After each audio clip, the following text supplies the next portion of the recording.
నమస్తే. రాష్ట్ర వ్యాప్తంగా కాంగ్రెస్ పార్టీ అధికారంలోకి వచ్చి దాదాపు 82 రోజులు అవుతుంది. ఈ 82 రోజుల్లో అనేక విమర్శలు, అనేక ప్రశంసలు పొందుతోంది. అదే రీతిలో ప్రతిపక్ష నాయకులతో అటు బీజేపీ ఇటు బీఆర్ఎస్ నాయకులతో ఇక మాటల యుద్ధం నడిపిస్తుంది కాంగ్రెస్ పార్టీ ముఖ్య నేతలంతా కూడా. సో మాట్లాడదాం. ఇక చెలో మేడిగడ్డ అంటూ కూడా బీఆర్ఎస్ పార్టీ నాయకులు సిద్ధమవుతా ఉన్నారు. రేపు మరి కాంగ్రెస్ పార్టీ నాయకులు అధికారంలో ఉన్నారు. మరి వెళ్తారా వీళ్ళు? వాళ్ళు పిలిచినప్పుడు వీళ్ళు పోలేదు, వీళ్ళు పిలిచినప్పుడు వాళ్ళు పోతలేదు. మాట్లాడదాం ఇదే అంశం మీద. ప్రస్తుతం మనతో పాటు కాంగ్రెస్ పార్టీ సీనియర్ అధికార ప్రతినిధి కల్వా సుజాత గారు ఉన్నారు. సో కల్వా సుజాత గారు, ఏంటి అసలు మీరు పోతారా? గతంలో మీరు పిలిచినప్పుడు వాళ్ళు రాలేదు. అడిగిన ప్రశ్నకు ఆన్సర్ చెప్పాలా? నెక్స్ట్ అడిగిన ఏదైనా పర్లేదు చెప్పండి. వాళ్ళు పిలిచిన మేము పోతామా అని అంటే అధికారికంగా పిలిచినాం, మేము అనధికారికంగా పిలవలేదు. అసెంబ్లీ సాక్షిగా 119 మంది ఎమ్మెల్యేలకి ఆహ్వానం పలికినాం. వాళ్ళు ఎవరికి పలికినారో మనకు తెలియదు, కానీ వాళ్ళని కూడా పిలుస్తున్నాను రమ్మని చెప్పండి అన్నారు. కానీ మేము 119 మంది ఎమ్మెల్యేలకి అసెంబ్లీ సాక్షిగా పిలిచినాం. అదే మా ఇన్విటేషన్. మేము ఆ రోజు పవర్ పాయింట్ ప్రజెంటేషన్ ఇచ్చినాం. అక్కడ మేడిగడ్డలో జరిగినటువంటి మొత్తం ఏదైతే డ్యామేజ్ జరిగిందో అదంతా చూపేయడానికి అందరికీ మీడియాకి మొత్తం నివేదికను కూడా సమర్పించడం జరిగింది. అక్కడ అన్నీ చేసినాం. మరి ఆ రోజు రాంది ఈ రోజు ఎందుకు ప్రేమ పుట్టుకొచ్చిందో నాకు తెలియదు. ఆ రోజు అన్నాడు కదా కేసీఆర్, ఎందుకు పోతారు, సావనికి పోతారా, ఆడేమున్నది, పీకనికి పోతారా, ఇంకేమో అన్నాడు, బూతులు అన్నీ మాట్లాడిండు. మరి ఇప్పుడు మీరేం పీకనికి పోతారో ఒకసారి చెప్పాల్సినటువంటి అవసరం ఉన్నది. పోనీ ఆ పిల్లలు 3 పిల్లలను లేపి హనుమంతుడు లేపినట్టు కొండ లేపేమన్నా కేటీఆర్ పట్టుకుంటాడేమో ఒకసారి చెప్పాలి. లేదా మరి దాని మీద నష్టం జరిగిన దానికి మీరే అది మొత్తం ఇప్పుడు కట్టించి తర్వాత ఫ్యూచర్లో కూడా దాని మీద ఏ నష్టాలు రావని గ్యారంటీ పత్రం తెలంగాణ 4 కోట్ల మంది ప్రజలకి ప్రభుత్వానికి రాసిస్తారా? లేదా అక్కడ నివాసం ఉంటున్నటువంటి లక్షలాది మందికి రేపొద్దున వరద వచ్చి ఏమన్నా అది కొట్టుకొని పోతే, వంతెన కొట్టుకొని పోతే రేపొద్దున మీరు ఏమన్నా గ్యారంటీ ఉంటారా? అంటే మీరు ఆడ ఏం చేయని పోతారో, ఏం బీకని పోతారో మాకైతే తెలియదు, కానీ అక్కడ ఏం జరగలేదని రేపు పొద్దున వాళ్ళు అదే ఇస్తారు. చిన్న చిన్న డ్యామేజ్లు జరుగుతుంటాయి, చిన్న చిన్న బీడులు పారుతాయి, చిన్న చిన్న క్రాక్లు వస్తాయి, దాన్ని సర్దుకొని పోవాలనంట, దాన్ని రిపేర్లు చేపియాలనంట. ఆ రిపేర్లు మీరే చేపియండి, దగ్గర ఉండండి. అక్కడ ఏమన్నా నష్టం జరిగితే ప్రజలకు నష్టం జరిగినా, ఆస్తిపరంగా నష్టం జరిగినా, ప్రాణపరంగా నష్టం జరిగినా రేపు పొద్దున ఎన్నేళ్ళు అది గ్యారంటీ ఇవ్వగలుగుతారు దాని మీద అనేది మీరు అన్నీ రాసిస్తే ప్రజలు చూస్తారు. మాకు అవసరం లేదు. మేము ఆల్రెడీ అక్కడ జరిగిన నష్టానికి మేము ఆల్రెడీ ప్రభుత్వ పరంగా అక్కడ పవర్ పాయింట్ ప్రజెంటేషన్ అధికారులతో మేమేమీ చేయలేదు. మేమేం రిపోర్ట్లు రాసుకొని క్రియేట్ చేసి మేమేం కవిలం కాము. మేడిగడ్డ అనే ఒక బ్యారేజ్ లేదు అక్కడ. మేడిగడ్డ, అన్నారం, సుందిల్లా ఇట్లా బ్యారేజ్లు చాలా ఉన్నాయి. చాలా పిల్లర్లు ఉన్నాయి. కుంగిన 3 పిల్లర్లు, దాదాపు 84 పైగా పిల్లర్లు ఉన్నాయి. కుంగిన 3 పిల్లర్లకే కాళేశ్వరం మొత్తం ఆగమైనట్టు తెలంగాణ ప్రజల్ని ఒక భ్రమలోకి తీసుకుపోతుంది కాంగ్రెస్. ఇవన్నీ అడగక ముందే నేను ఆన్సర్ చెప్దాం అనుకున్నాం. కాగ్ నివేదిక ఇచ్చింది. కాగ్లో ఏం చెప్పిందంటే నాణ్యమైన కట్టడం లేదు, దీని మీద అంటే దీని మీద స్కామ్లే ఎక్కువ జరిగినాయి, దాని మీద అసలు కనీస నిర్మాణం చేసేటప్పుడు దీని మీద అంటే డెప్త్ ఎంత లోపల సాయిల్ ఎట్లా ఉంది, మెత్తగా ఉందా, ఎందుకంటే కాగ్ నివేదికలో మొత్తం ఇచ్చారు. మరి అదేం మేము కాగుని మీరు నమ్మిరు కదా గతంలో, మరి ఇప్పుడు కూడా మీరు నమ్ముతారా? మేమే నమ్మించాలని ప్రయత్నం చేయట్లేదు. ఇందులో పూర్తిగా అవినీతి జరిగింది. ఇందులో పూర్తిగా కట్టడం మొత్తము ఏమంటారు, అది నాణ్యమైన కట్టడం లేదు అని వాళ్ళు రిపోర్ట్ ఇచ్చిండ్రు. దాని మీద మేమేం మాట్లాడుతున్నాం, 3 ఉన్నాయి, 3 వంతెనలు ఉన్నాయి. ఆ వంతెనలకు కుంగిన 3 పిల్లర్లే అంటారు. 3 పిల్లర్లు కాదు, దగ్గర నుంచి మీలాంటి మీడియా సోదరులు అందరు పోయినరు, చూసిండ్రు. అలా కేసీఆర్ పట్టేటంత సొరంగం కూడా ఏర్పడింది. అలా పై నుంచి కింద వరకు, కింద నుంచి 39 మంది ఎమ్మెల్యేలు నిలబడేంత, లోపలికి పోయేటంతా కూడా ఆ సొరంగ మార్గం కూడా ఏర్పాటు చేసిండేమో కేసీఆర్ అనిపిస్తోంది. సరే, నేను ఇంకోటి అడుగుతా. మీరంటున్నట్టు మేడిగడ్డ, అన్నారం, తర్వాత సుందిళ్ళ. మేడిగడ్డలో ఆల్రెడీ బీడులు వారింది. తర్వాత సుందిళ్లలో మనం చూసినాం మొత్తం కింద నుంచి అన్నారం బ్యారేజ్ కింద పిల్లర్ల కింద నుంచి బుడగలు వచ్చేసి, అదేదో సినిమాలో వెంకటేష్ సినిమాలో బయటకు వస్తుంది చూడు, ఆ సినిమాలో అట్లా వస్తున్నాయి. అంటే అక్కడ ఆ పిల్లర్లు కూడా పడిపోయే పరిస్థితి ఉంది. అక్కడ కూడా నీరు ఆపకపోతే కనుక ఈ ప్రమాదం అంతకన్నా ఎక్కువగా పొంచి ఉన్నది అనేది నిపుణుల సమాచారం, ఇంజనీర్ల సమాచారం. ఎల్ఎన్టీ కూడా చెప్తోంది దానికి పూర్తిగా తీసేయాల్సిందే, డిస్మెంటల్ చేసి కన్స్ట్రక్షన్ చేయాల్సిందే. ఇది మేము ఆల్రెడీ వాళ్ళకి ఇంటిమేషన్ ఇచ్చినాం గత ప్రభుత్వంలో. మాది కన్స్ట్రక్షన్ వరకే పని, దీంట్లో మాకేమీ గ్యారంటీ లేవు, మేమేం చెయ్యము అని ఎల్ఎన్టీ కూడా నివేదిక ఇచ్చింది. ఎంతోమంది ఇంజనీర్లు చెప్తున్నారు అది పూర్తిగా తీయాల్సిందే. 1-2 పిల్లర్లు 3 పిల్లర్లు తీసి దాన్ని ఏదన్నా మళ్ళీ దాన్ని అంటే రెనోవేషన్ చెయ్యాలనే ప్రయత్నం చేస్తే కనుక రేపొద్దున ప్రమాదం పెద్ద ఎత్తున ఉంటుంది, మొత్తం వంతెనకే ప్రమాదం ఉన్నది అని మేము చెప్పలేదు. కాంగ్రెస్ పార్టీ సృష్టించుకొని చెప్పింది కాదు, ప్రభుత్వం అంతకన్నా చెప్పింది కాదు. అధికారికంగా అధికారులు, నిపుణులు, ఇంజనీర్లు, వ్యవస్థలు మాట్లాడినటువంటి. కానీ బీఆర్ఎస్ పార్టీ నాయకులు ముఖ్యంగా చెప్తా ఉన్నారు, తెలంగాణ ప్రజల సంపద అది, ఆ సంపదను కాళేశ్వరం కూల్చేటువంటి కుట్ర చేస్తుంది కాంగ్రెస్. కేవలం పునరుద్ధరణ చేసి ఆ సంపదను కాపాడవచ్చు, తెలంగాణ భవిష్యత్ తరానికి ఇవ్వచ్చు, ఎందుకు ఆ ప్రయత్నం చేయట్లేదు అనేది వాళ్ళ ప్రశ్న. నేను ఇందాకనే నువ్వు అడగక ముందే చెప్పిన, ఇప్పుడు నువ్వు గ్యారంటీ తీసుకుంటారా? మీరు మీ బీఆర్ఎస్ వాళ్ళు గ్యారంటీ తీసుకొని, ఇప్పుడు అది ₹2 నష్టం అయితే మేము బేరేజ్ చేయగలుగుతామేమో, దాన్ని రిపేర్ చేసే స్థితిలో ఉంటే మేము దాన్ని రిపేర్ చేయగలుగుతామేమో. ఇప్పుడు జరిగే అదేదన్నా రిపేర్ ఉంటే రేపు పొద్దున నీళ్ళు ఇడిచిన తర్వాత చుట్టుపక్కల ప్రాంతాలకు ఏమన్నా అయితే ఆ ప్రభుత్వంలో ఉన్న మాకు నష్టం, ప్రాణహాని జరిగితే కుటుంబాలు నాశనం అయిపోతాయి. సో ఈ నష్టాన్ని మేము చేయదలుచుకోలేదు కాబట్టి మిమ్మల్నే అడుగుతున్నాం. సరే ఏం జరగలేదు కదా, అక్కడికి వెళ్తున్నారు కదా, రేపు వెళ్ళిన తర్వాత దాని మీద మొత్తం మీరు రిపోర్ట్ తీసుకోండి. ఒకవేళ అది రిపేర్కి పనికి వస్తుంది అని అంటే గ్యారంటీ రాసేయండి ప్రభుత్వానికి, దాన్ని రిపేర్ చేయిస్తాము, చుట్టుపక్కల ఉన్న ప్రాంతాలకి ఆస్తి నష్టం కానీ ప్రాణ నష్టం జరగకుండా మేము చూసుకుంటాం, అది ఏం జరిగినా మాది బాధ్యత అని మీరు రాసేయండి. మాకేం అభ్యంతరం లేదు. ఇప్పటికే దాని మీద అంటే జలవనరులకి, కేంద్ర జలవనరులకి దాని మీద మేమేం చర్చలు చేయట్లేదు. జలవనరులకు అప్పచెప్పినాం, వాళ్ళు రేపు పొద్దున ఏం రిపోర్ట్ ఇస్తారో దాని మీద మేము మాట్లాడతాం. ఇప్పుడు ఆల్రెడీ మేము విజిలెన్స్కి రిపోర్ట్ ఇచ్చినాం, దీంట్లో పూర్తి స్థాయిలో మొత్తం అంటే నాణ్యత లేని కట్టడం ఉన్నది అని చెప్పేసి, ఇందులో స్కామ్ జరిగిందని రిపోర్ట్ కూడా ఇవ్వడం జరిగింది. ఆ రిపోర్ట్ని కూడా మేము శ్వేతపత్రాన్ని కూడా మేము అందులో పెట్టడం జరిగింది. ఇంకా దీని విషయంలో పూర్తిగా మా ఇరిగేషన్ శాఖ మంత్రి ఉత్తమ్ కుమార్ రెడ్డి గారు పూర్తిగా నివేదిక కూడా తీస్తున్నారు, దీని మీద పూర్తిగా అవగాహన తీసుకోబోతున్నారు. దాని విషయంలో పూర్తిగా మేము ప్రజలకు చెప్తాం, వీళ్ళకి చెప్పాల్సినటువంటి అవసరం లేదు. మనం ఒకటోసారి కాకుండా రెండోసారి వాళ్ళని ఎన్నుకున్న తప్పుకి మన నెత్తి మీద ₹1,00,000 కోట్ల గుదిబండ తెచ్చి పెట్టిండ్రు. అది 1,00,000 ఎకరాలకు కూడా నీరు బారనటువంటి 1,00,000 కోట్ల అంటే వైట్ ఎలిఫెంట్ అంటాం చూడండి, అట్లాంటివి తెచ్చి మన నెత్తి మీద పెట్టిండ్రు. దీన్ని ఉపేక్షిద్దామా, ప్రజలకు వదులుదాం? రేపొద్దున దీని మీద పూర్తిగా రిపోర్ట్ వచ్చినాక ప్రజల నిర్ణయం, అధికారుల నిర్ణయం, మాకేం సంబంధం లేదు అందులో. అధికారంలో ఉన్నారు, అప్పుడు పిలిచినప్పుడు వాళ్ళు రాలేరు, సరే వాళ్ళంటే రాలేదు, ఇప్పుడు వాళ్ళు పిలుస్తున్నారు. ఇప్పుడు మేము ప్రభుత్వంలో ఉన్నాం, మేము ప్రభుత్వంలో ఉన్నాం. అసెంబ్లీని ఆపి ఒకరోజు పూర్తి స్థాయిలో దాని మీద చర్చ పెట్టినాం. ఇప్పుడు మళ్ళీ దానికోసం ఇంకో రోజు 15 గంటల నుంచి 20 గంటలు ప్రభుత్వం పనిచేస్తుంది. వీళ్ళు చేసిన దిక్కుమాలిన దరిద్రానికి 20 గంటలు ప్రభుత్వం పనిచేయాల్సి వస్తుంది. వీళ్ళు రమ్మన్నప్పుడు పోవడానికి, వద్దు అన్నప్పుడు ఊరుకోవడానికి. ఏం బిక్కిన రోజు నేను అడుగుతున్న రోజు ఎందుకు రాలేదు? మీకు అసెంబ్లీ నడుస్తుంటే నల్గొండ సభ ముఖ్యం ఉండనా? మేము అసెంబ్లీలో ముఖ్యమంత్రి గారు ఇచ్చిన తీర్పుని కట్టుబడి నల్గొండ సభ ఒకరోజు వాయిదా వేసుకున్నాడు, ఎందుకు రాలేదు? అందరు అన్ని పార్టీల సమక్షంలోనూ తెలిపోతుండే కదా. ఎంతసేపు కుట్ర జరిగింది ఇదే మాట వాళ్ళని ఎందుకు అడగలేదు? ఇదే మాట వాళ్ళని కూడా అడుగుతాము. ఇప్పుడు కాదు, ఆ రోజు అడగాల్సింది.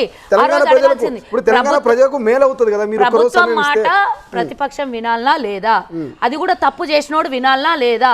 ఆ రోజు అధికారికంగా పిలుపునిస్తే రానోళ్ళని తప్పు పడతావా? ఈ రోజు వాళ్ళు పిలిచిండ్రని ఈ రోజు అడిగి పిలుస్తారు, 4 రోజులు వాళ్ళు టెంట్ వేసుకొని కూర్చుంటారంట, దాని ఎంబడి కూర్చుందామా మనం?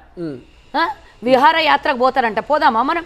తెలంగాణ ఇక్కడ పనిచేయాల్సిన ప్రభుత్వము అడవై కూర్చుందామా చెప్పు?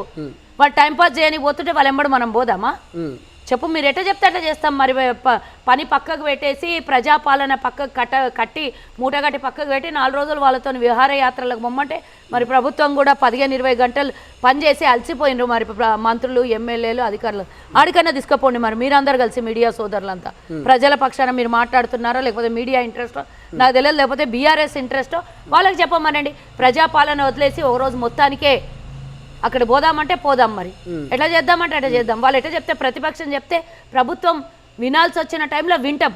కానీ మేము చెప్పినప్పుడు మీరు వినందే, మేము ఈరోజు మీకేమీ ఉండదు పోండి. మేము ఇంకా పర్మిషన్ ఇచ్చినాం, ఆనాడు కూలిపోతే మాకు కనీసం దగ్గర కూడా రానియకుండా కిలోమీటర్లు బ్యారిగేడ్స్ పెట్టి పోలీసు వాళ్ళని పెట్టి ఎవరిని రానియలేదు. అక్కడ రాహుల్ గాంధీ గారు పోతే కూడా ఇద్దరికే పర్మిషన్లు ఇచ్చిండ్రు అడిగి. ఈరోజు మేము పూర్తి స్థాయిలో పర్మిషన్ ఇస్తున్నాం, మాకేం ఆటంకం లేదు, మాకేం ఇబ్బంది లేదు. పోండి, చూడండి, రిపోర్ట్ తీసుకోండి, మీరేం మాట్లాడతారో మీరు ఏం చూసి వస్తారో తర్వాత కదా మేము దానికి తగ్గట్టుగా జవాబు చెప్పేది. ఇప్పుడు మీ ఎంబడి వచ్చి తైతక్కల అన్నాడా ప్రభుత్వం? Okay, so right. ఇక బండి సంజయ్ గారు కొన్ని వ్యాఖ్యలు చేస్తూ ఉన్నారు. ఒక రకంగా పొన్నం ప్రభాకర్ వర్సెస్ బండి సంజయ్ మధ్య మనం చూసాం. మొన్నటి వరకు కూడా ఇష్యూ నడుస్తూ ఉంది. నిన్నటి వరకు కూడా ఒక బండి సంజయ్ కాన్వాయ్ పైన గుడ్డ దాడి జరిగింది. ఆ గుడ్డ దాడి చేసింది కాంగ్రెస్ నాయకులే. నన్ను రెచ్చగొడుతున్నారు, కేసీఆర్కే చుక్కలు చూపించిన 100 రోజుల తర్వాత నేను ఏంటో చూపిస్తా అనేది బండి సంజయ్ స్టేట్మెంట్. ఎందుకు సినిమా నాది 100 రోజుల తర్వాత చూపియని. ఇప్పుడు ఏమైంది? గట్లనే ఈ కిషన్ రెడ్డి 80 వస్తాయి అన్నాడు, 8కి మిగిలిపోయాడు. నువ్వు 100 రోజుల తర్వాత అంటున్నావు, ఒకటన్నా ఉంటుందో లేదో అది చూసుకో. ఫస్ట్ నీ సీట్ నువ్వు గెలుస్తావో లేదో చూడు. ఇప్పుడు నిన్న జరిగినటువంటి అవమానానికి నీకు పూర్తి స్థాయిలో ఈరోజు పొన్నమన్నకు ఒకటి హుస్నాబాద్లో కాదు, మొత్తం రాష్ట్ర వ్యాప్తంగా అభిమానులు, నిజంగా మహిళల్ని గౌరవించే వాళ్ళు ప్రతి ఒక్క 51% మహిళ ఆయనకు రెస్పెక్ట్ ఇస్తుంది. మీకు అగెనెస్ట్గా మాట్లాడతారు. ఏం మాట్లాడినావు? నువ్వు రెచ్చగొడుతున్నావు అంటావు. నువ్వు రెచ్చగొట్టినావా? అసలు ఆయన ఇచ్చిన స్టేట్మెంట్ ఎక్కడన్నా పేపర్లో కానీ ఏమన్నా చూపించినాక నువ్వు మాట్లాడాలి. ఆధారాలు లేని మాటలు, ఉనికి లేని మాటలు, అసత్య వాక్యాలు మాట్లాడి అది కూడా అసలు నీకేమన్నా ఉంటే రాజకీయం చేయి. నువ్వు దేవుడితోనే ఆడుకుంటూ ఇటు మహిళలతోని, తల్లులతోని, అక్కలతోని, అమ్మలతోనే ఆడుకుంటావా? నీకేం సంబంధం ఉన్నదనే ఆయన తల్లి దగ్గర పోయినావు. తల్లిని రాజకీయంలోకి ఎందుకు లాగుతున్నావు? తల్లిని నువ్వు ఆమెకే పుట్టినవని గ్యారంటీ ఏందంటవా? మరి నేను అన్నాను, నా చిన్న నోరుతో పెద్ద మాట అనిపించుకునేది ఉంటే అనిపించుకోబండి సంజయ్ అంటున్నా. కానీ నేను అన్నాను, మాకు ఒక సంస్కారం నేర్పించింది మా పార్టీ. మేము కుటుంబ సభ్యుల జోలికి, అవసరం లేని వాళ్ళ జోలికి మేము పోం. మాకు ఆ సంస్కారం. నేను ఒక మహిళనైనా తిట్టాలే, నీకు అంతకన్నా నీచంగా తిట్టాలి నేను. కానీ నిన్ను కన్నా తల్లిని నేను అవమానించదలుచుకోలేదు. అక్కడ తల్లి మహిళ కాబట్టి నేను అవమానించుకోదలుచుకోలేదు. నేను ఈరోజు అడుగుతున్న బండి సంజయ్ని, అసలు సిగ్గు శరం ఉన్నోడు ఎవడన్నా మళ్ళీ అన్నది కాకుండా మళ్ళీ పోయి బజార్లో పోయి మళ్ళీ ఒకసారి మాట్లాడతావా నువ్వు? ఆత్మశాంతి కోసం అంట. తల్లి బతుకున్న తల్లిని ఆత్మశాంతి అన్నామంటే నీ అంత దుర్మార్గుడు ఎవడు ఉంటాడు? దాని గుడ్లతో కొట్టుడు కాడు. ఇంకోసారి ఇట్లాంటి మాటలు మాట్లాడి కరీంనగర్లో తిరుగు బిడ్డ. నిన్ను గుడ్లతో దీంతో కాదు, అభిమానులు కాంగ్రెస్ వాళ్ళు కాదు, అభిమానులు మహిళల్ని గౌరవించేవాడు ఎవడైనా చెప్పులు దాడే చేస్తారు. ఈసారి ఉట్టిగా గుడ్లు ఇంకా టమాటాలతో దాడి చేసిండ్రేమో. నేను చెప్తున్నా, ఈరోజు మహిళలందరూ కలిసి దాడి చేస్తారు. మీరు నీతి కోసం మాట్లాడతారు, ధర్మం కోసం మాట్లాడతారు, దేశం కోసం మాట్లాడతారు. ఇదేనా మీ నోరు తెరిస్తే బూతులు, నోరు తెరిస్తే అమ్మల్ని అక్కల్ని లెక్కబెట్టు, నోరు తెరిస్తే మహిళల్ని అగౌరవపరచు? ఇదే నేర్పించిందా మీకు సంస్కారం? కానీ చేసేవాడిని, చెప్పేవాడిని శ్రీరంగ నీతులు, జొర్రేదేమో ఇక సాని కొంపలల్లా అన్నట్టు మీ బతుకులు ఇవి ఉన్నాయి. మీరేం మాట్లాడతారయ్యా మా లీడర్ల గురించి? ఇంకా నువ్వు పొన్నం ప్రభాకర్ గారు లైవ్లోకి వచ్చి చెప్పారు, ఇంకా నేను భక్తుడిని, పూజ చేస్తా, నేను పొద్దున్న లేస్తే దేవుణ్ణి తల్లిని గొలుస్తా. మీరు గొలిచేది ఏందిరా? భగవంతుడి అబద్ధాలు మాట్లాడేసి రాముడిని అడ్డం పెట్టుకుంటారు. 3 దేవతలు ఉన్నారు మన ప్రపంచంలో, హిందువులు గొలుచుకునే దేవతలు. నువ్వు చెప్పిన దేవుణ్ణి నువ్వు చెప్పినప్పుడు గొలవాలా? మా మనసులో దేవుడు ఉంటాడు నీలాగా. రాజకీయం కోసం దేవుణ్ణి పట్టుకొని దేవుణ్ణి మా చిట్కన వేలు పెట్టి నడిపిస్తున్నాము అనే ప్రచారం మీరు చేసుకుంటారు. రాజ్యాంగంలో రాసింది ఉందా? రాముని పెట్టుకొని మీరు రాజకీయం చేయండి. అసలు కేసులు పెట్టాలి మీ మీద, ఇట్లా దేవుణ్ణి అడ్డం పెట్టుకొని రాజ్యాంగాన్ని విరుద్ధంగా మీరు పనిచేస్తున్నందుకు.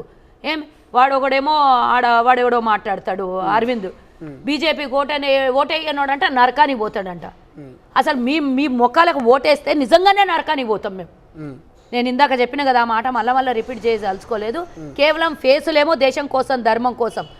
ఇక ఇక్కడ తెల్లగా ఉంటుంది, ఇక్కడ నల్లగా ఉంటుంది చూడు, అట్లా ముందొకటి నాణ్యానికి వెనకాల ఒకటి. వాళ్ళ బతుకులన్నీ అంతే.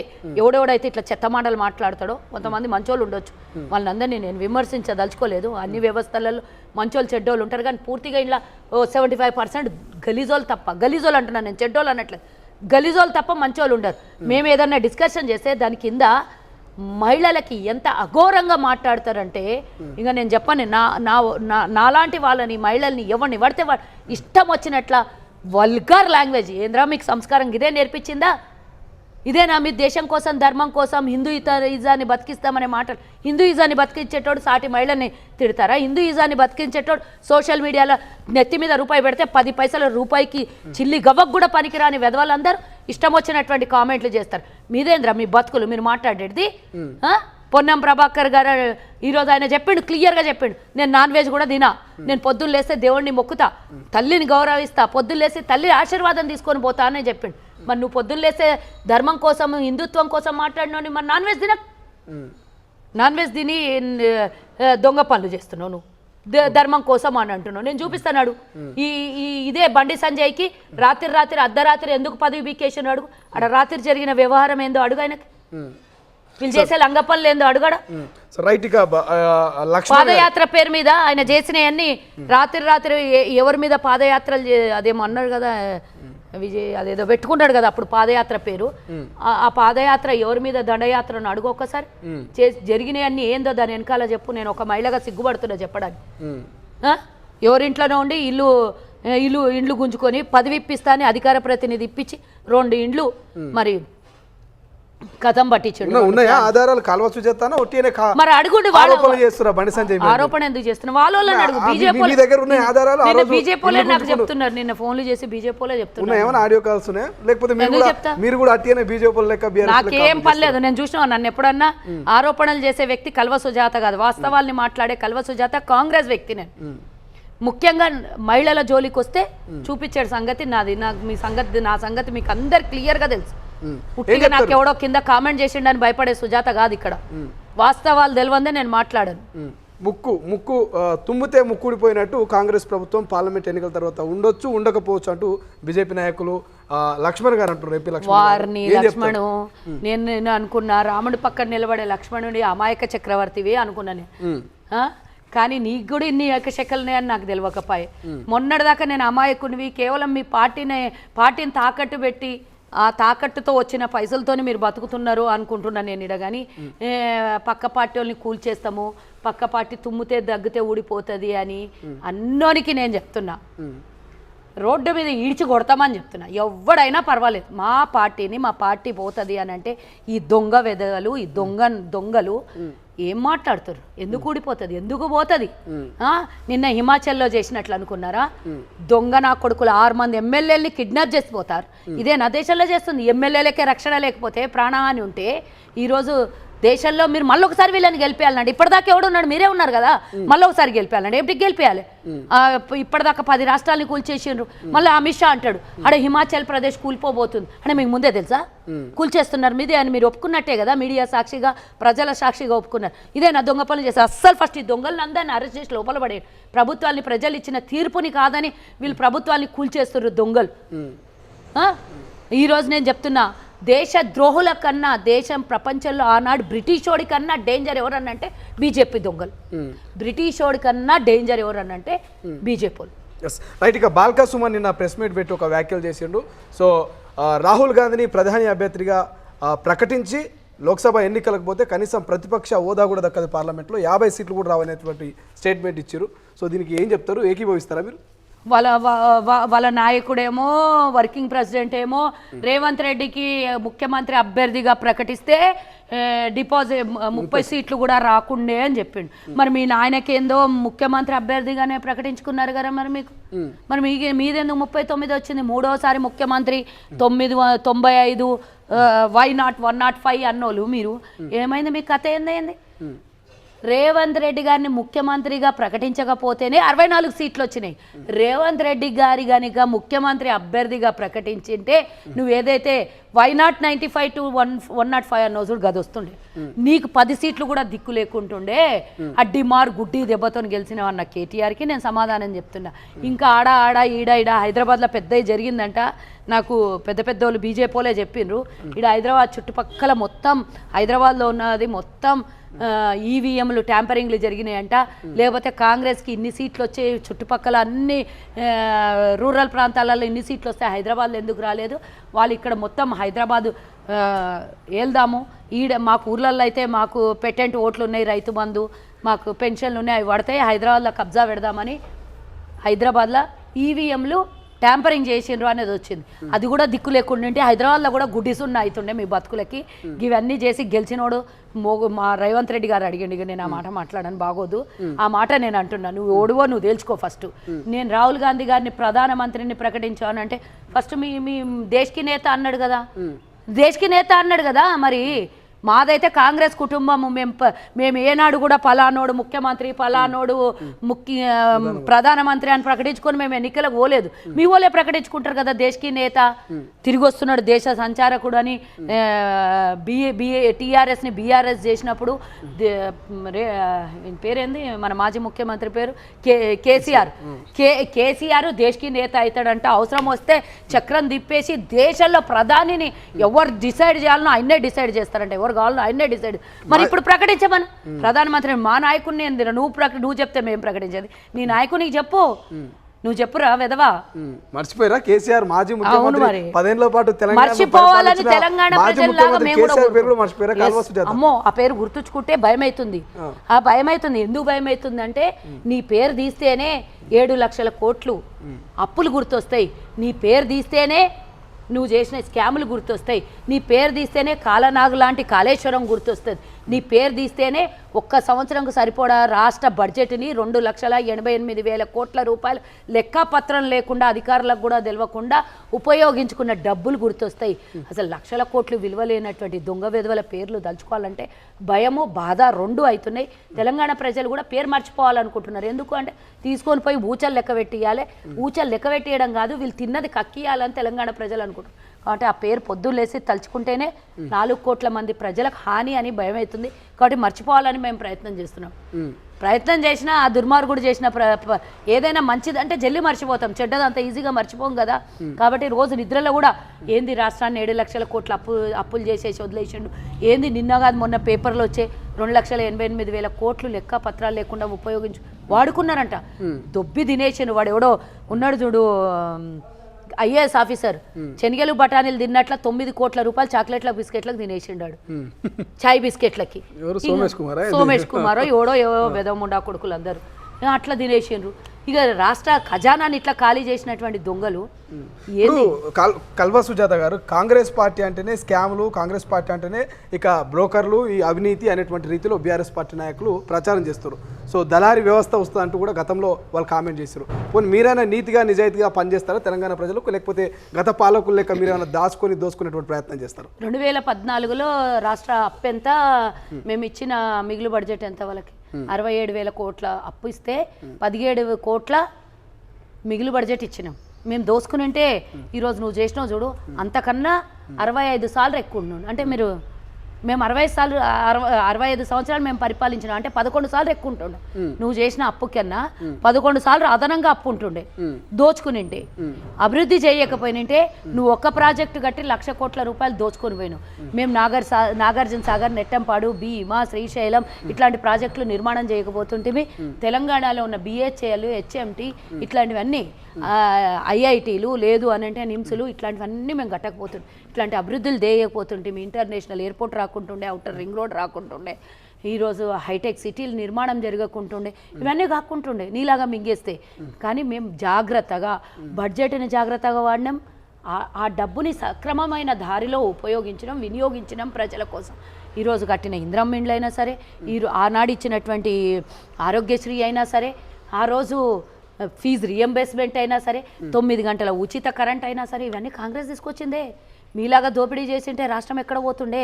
చరిత్ర ఉన్నన్ని రోజులు రాజశేఖర్ రెడ్డి హయాంలో కానీ గతంలో స్వతంత్రం వచ్చిన తర్వాత దేశ పరిస్థితి ఎట్లా ఉంటే కాంగ్రెస్ ఎట్లా అభివృద్ధి చేసింది అనేది ఎవడో కోనికిస్గా గొట్టంగాడు మాట్లాడుకోవాల్సిన అవసరం లేదు.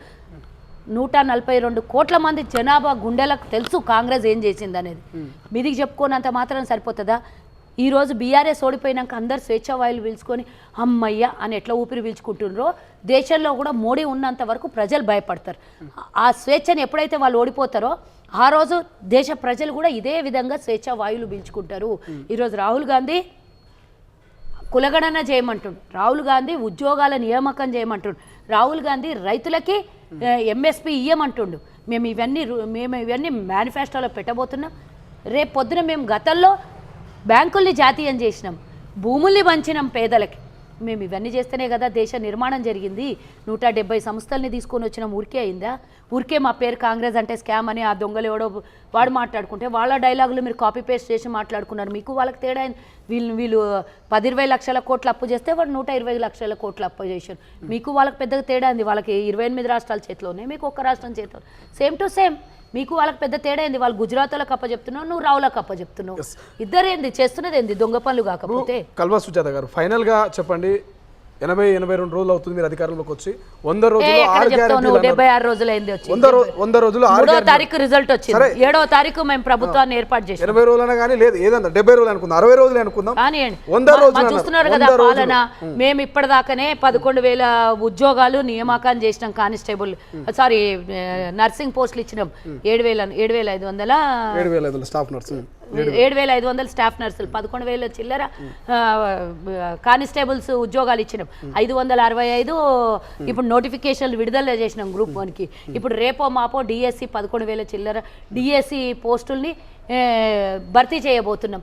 ఇట్లా కాంగ్రెస్ ఇస్తాన్న హామీల్ని నెరవేరుస్తున్నది, ఇచ్చిన హామీల మీద పనిచేస్తుంది, సక్రమమైన దారిలో ప్రభుత్వాన్ని నడిపించడానికి ప్రయత్నం చేస్తుంది 100%. నేను ఇందాకనే చెప్పినాను అడగకముందే, ప్రభుత్వము మంత్రులు ముఖ్యమంత్రి 15 నుంచి 20 గంటలు పనిచేస్తున్నారు. నిన్న రాత్రి రేవంత్ రెడ్డి గారు ఎన్ని గంటల వరకు ఉన్నారో తెలుసా మీకు? రాత్రి 9:30 అవుతుంది. కార్యకర్తలకి నాయకులకు అందుబాటులో సెక్రటేరియట్లో ఉన్నారు. గత ముఖ్యమంత్రి దొంగ ఎన్ని రోజులు 10 ఏళ్లలో ఎన్ని రోజులు అవైలబుల్ ఉన్నాడో ప్రజలకు కానీ ముఖ్యమంత్రి స్థాయిలో మంత్రులకు కానీ ఎమ్మెల్యేలకు కానీ కలిసిందో చెప్పండి. ఈ 85 రోజుల్లో ఒక్క రోజన్నా రేవంత్ రెడ్డి గారు నువ్వు అన్నట్టు 80 రోజులు కానీ 75 రోజులు కానీ ఈ 80 రోజుల్లో రేవంత్ రెడ్డి గారు ఒక్క రోజన్నా రెస్ట్ తీసుకున్నది నాకు చూపియండి. ఒక్కరోజు అధికార పనులు పక్కన పెట్టేసి ఒక్కరోజు రెస్ట్ తీసుకున్నది చూపియండి నాకు. మంత్రులు పొద్దున 6 గంటల నుంచి రాత్రి 11 అయినా 12 అయినా పనిచేస్తున్నారు. వీళ్ళు చేసిన నిర్వాహకం అట్లాంటిది. సివిల్ సప్లైలో 57,000 కోట్ల అప్పు, ఇరిగేషన్లో ఏమంటారు అది విద్యుత్ శాఖలో 85,000 కోట్ల అప్పు. రాష్ట్రం మొత్తం అప్లపాలు చేసారు. మేము ఇంకా దీన్ని ఏ విధంగా ప్రజల మీద భారం పడవద్దని రూపాయి అన్నీ పోగేసి 1వ తారీఖు 2వ తారీఖు జీతాలు ఇస్తున్నాం. మీ బతుకులకు ఇంత దోసుకున్నా ఇన్ని అమ్ముకున్నా 20 తారీఖైనా జీతాలు వేయకపోతుంటారు. మేము వెతుకోవాల్సి వస్తున్నది ఏ డిపార్ట్మెంట్లలో డబ్బులు వచ్చినాయి, ఆ డబ్బులన్నీ కూడబెట్టి జీతాలు ఇస్తున్నాం. మేము డబ్బులన్నీ కూడబెట్టి కొంతమేరకు రైతులకి ఇది ఇచ్చేసినాం. మేము రైతు బంధు వేసినాం. మొన్ననే గ్యాస్ 500 రూపాయలకే గ్యాస్ మేము ప్రకటించినవి.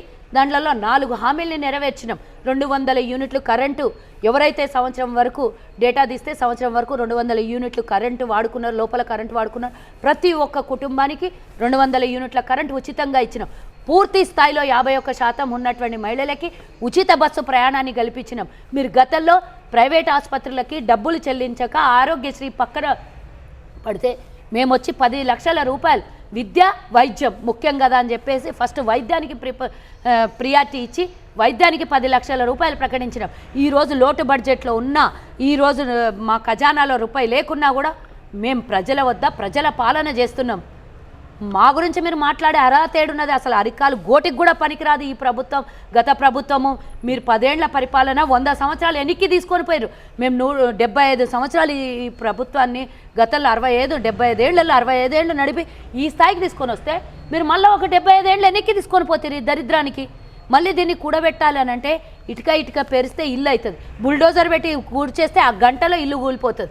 ఎంతసేపు ఇల్లు కట్టడానికి ఎంతసేపు అవుతుంది, కూల్చడానికి ఎంతసేపు అవుతుంది? ఎన్ని రోజులు కావాలి ఇల్లు కట్టడానికి? నేను ఫైనల్ ఒక ప్రశ్న అడుగుతా. సో 100 రోజులు 6 గ్యారంటీలు మీరిచ్చిన హామీ ఒకవేళ హామీ నెరవేరకపోతే అందరూ నెరవేరాలని కోరుకుంటున్నాం, నెరవేరకపోతే ప్రతిపక్షాల ప్రశ్నలకు, జర్నలిస్టుల ప్రశ్నలకు, ఇక ఇతరులు జనాలు కూడా ప్రశ్నించే ప్రశ్నలకు కాంగ్రెస్ పార్టీ సర్వం సిద్ధంగా ఉందా? సమాధానాలు చెప్పడానికి ఉద్యోగాలు ఇస్తేమి, అన్న గ్యాస్ ఇస్తేమి, అన్న కరెంట్ ఇస్తేమి,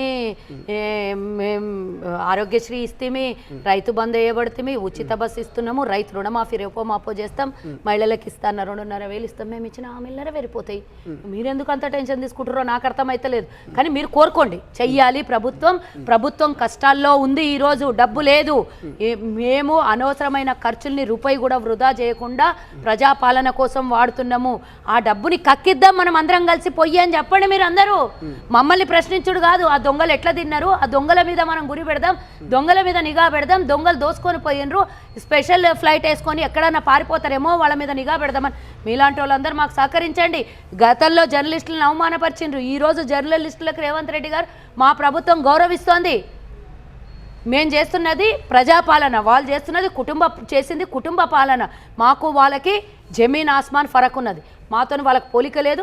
ఆ దరిద్రాన్ని ఎంత ఇంటి ముంగల పొద్దులేసి ఊడ్చేసి సామిడి జల్లి ఊడ్చేసి ముగ్గు పెడతామో అట్లా ఎప్పుడు ఊడ్చేసి నీట్గా వాకిలంతా నీట్గా అలికి ముగ్గేస్తామా అనేది మా కోరికగా ఉంది. అంటే తెలంగాణ ప్రజలకి స్వచ్ఛమైన పాలన పూర్తి స్థాయిలో అందించాలి అంటే వీళ్ళు చేసిన అవినీతిని పూర్తిగా ప్రజల ముందుకు తీసుకొని పోయి నెక్స్ట్ ఈ 4 ఇయర్స్ మొత్తం కంప్లీట్గా 4.5 ఇయర్స్ ప్రజాపాలన కోసమే మా సమయాన్ని కేటాయిస్తాం. ఇది మేము మీడియా సవాల్ వేసినంత మాత్రాన్ని మేము భయపడలేదు. మేము ప్రజలకు భయపడతాం, ప్రజలకు మేము జవాబుదారీగా ఉంటాం. ప్రజలకు ఇచ్చిన హామీలు నెరవేర్చడానికి మాకు మీకన్నా ఎక్కువ భయం ఉండదా? ఇచ్చిన హామీలు నెరవేర్చాలని మీకెంత ఉంటుందో మీకన్నా ఎక్కువ 100% మాకు భయం ఉంటుంది కదా. ప్రజల దగ్గర వ్యతిరేకత రావద్దు, మేము ఇచ్చిన హామీలు నెరవేర్చాలనేది మీకన్నా ఎక్కువ, జర్నలిస్టుల కన్నా ఎక్కువ, ప్రతిపక్షాల కన్నా ఎక్కువ, అధికారంలో ఉన్న మాకు భయము, భక్తి, గౌరవము, ప్రజల మీద విశ్వాసం ఉంది. మాకు అవన్నీ చేయడానికి మేము రెడీగా ఉన్నాం. డోంట్ వరీ, ఒకరోజు అటు ఇటో పూర్తిగా మేము ఇచ్చినాయి అన్నీ నెరవేరుతాయి. దాంట్లో ఇలాంటి ఫికర్లు ఏం చేయొద్దని చెప్పండి. ఇప్పటికే నోర్లు బంద్ అయినాయి. గ్యాస్ ఫ్రీ ఇచ్చిన తర్వాత నోరు లేస్తలేదు. ఓకే, సో ఇది మొత్తం మీద కల్వా సుజాత గారితో మాట్లాడినాం. సో తాజా అప్డేట్స్ ఇవన్నీ కూడా. ఒకవైపుగా చెప్పాలంటే Congress versus BRS versus BJP నేతల మధ్య పార్లమెంట్ ఎన్నికల వేళ ఒక చిన్నపాటి యుద్ధమే నడుస్తుందని చెప్పుకోవచ్చు. మరి ఇచ్చిన 6 గ్యారెంటీలు నెరవేరుస్తామని చెప్పేసి కాంగ్రెస్ నాయకులు అయితే బలంగా ఉన్నారు. సో మనం కూడా కోరుకుందాం 100 రోజులు 6 గ్యారెంటీలు అమలుకు నోచుకోవాలని చెప్పేసి. సో చూద్దాం మరి పార్లమెంట్ ఎన్నికల వేళ ఏం జరగబోతుంది. సో ప్రజలు ఏం తీర్పు ఇవ్వబోతున్నారు, మరి ఢిల్లీలో ఎవరిని జెండా ఎగరైపోతున్నారు, ఎవరిని గద్దెన ఎక్కించబోతున్నారు అనేది మరి కొద్ది రోజులు వెయిట్ చేయాల్సిందే. కెమెరా పర్సన్ అజయ్తో శ్రీశైలం, తొలి వెలుగు, హైదరాబాద్.